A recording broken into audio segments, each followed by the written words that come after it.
Hello, I'm George Akel. Welcome back to the GOVERNHR YouTube channel.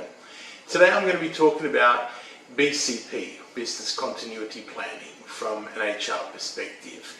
Now, BCP from an HR perspective is important for a couple of reasons. First of all, ensuring that HR is able to continue to function with its key functions at least during a business continuity initiative where you have either a human-made disaster, a natural disaster, an act of terrorism, whatever it is that is either causing disruption to your process in your organization or has a risk of causing that. You need to be on top of it from an HR perspective, because HR first of all needs to continue to run its critical factors, as I said before, in order for the rest of the organization to continue to run its critical factors and its critical processes. Secondly, because HR is often the key point where there is a disaster and a business continuity plan is rolled out and the requirements are kicked off. And that's because HR has key human capital data, be it contact details, be it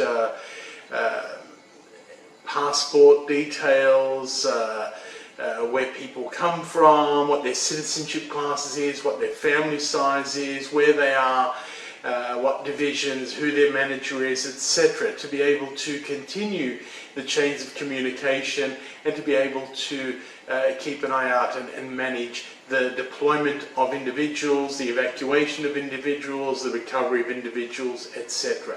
So it's key from that point of view.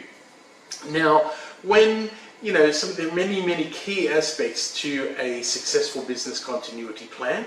One of the key ones is, of course, your data and the data quality and the timeliness of that data, how up to date it is. Secondly, it's ensuring that the key vendors that you deal with and you depend upon have also got a robust business continuity plan in place. And more importantly than that, that they're aware of what your business continuity plan is and where they fit into that process. So there's no point in you setting up a business continuity plan based on your own assumptions and what you expect other people to be able to fulfill. You need to be clear that they're able to deliver, that your payroll vendor, for example, has the right business continuity plans in place, have got a reserve data center somewhere, or able to run the payroll for you remotely.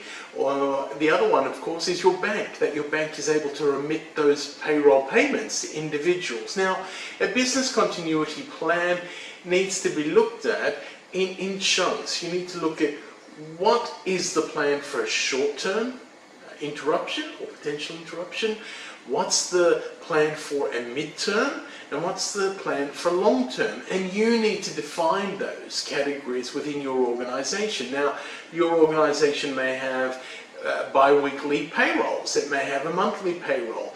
A short-term disruption may cross over a payroll cycle.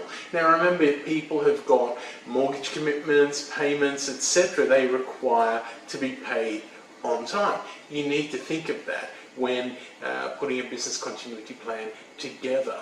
The other thing you've got to really be aware of is when you're putting the roles and responsibilities into a business continuity plan, to think about who you're actually giving responsibility to. Now, we've seen it on several occasions now, and it was recently highlighted by the former CEO of Nissan, that when they had the March 2011 earthquake and tsunami in Japan, that many of the foreign workers, the foreign management, actually left the country. Now, that may be because they are not prepared to stick around, they have no responsibility, and they don't feel responsible, they feel like it's not their country, they need to get away. Or it could be because their own embassies have requested that they be evacuated.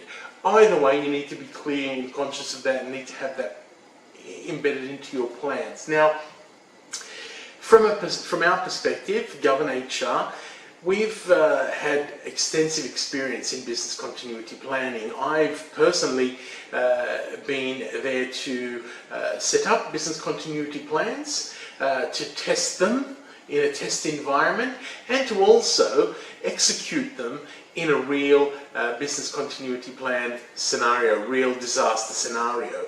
One of them was the 2002-2003 SARS pandemic. I was actually living in Singapore at the time and had the responsibility from an HR perspective to manage the business continuity plan across the entire Asia Pacific region.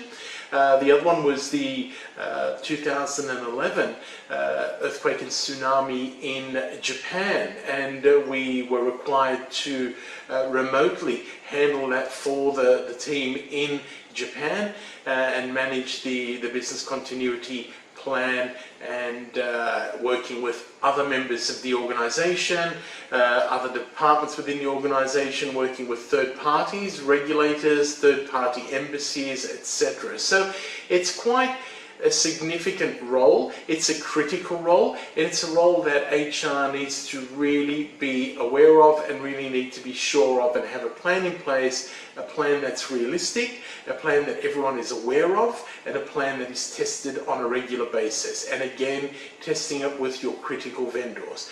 Now, should you require any support around business continuity planning, if you just want to have someone look at your business continuity plan and give you some feedback on that, please give us a call, send us an email and arrange your free HR walkthrough. Don't forget to subscribe to this YouTube channel so you get the videos as soon as they're released. Please like this video. If you've liked it, leave some comments for us, and let us know if there's something you'd like us to follow up on and produce for you. So thank you very much for watching. All the best. Cheers.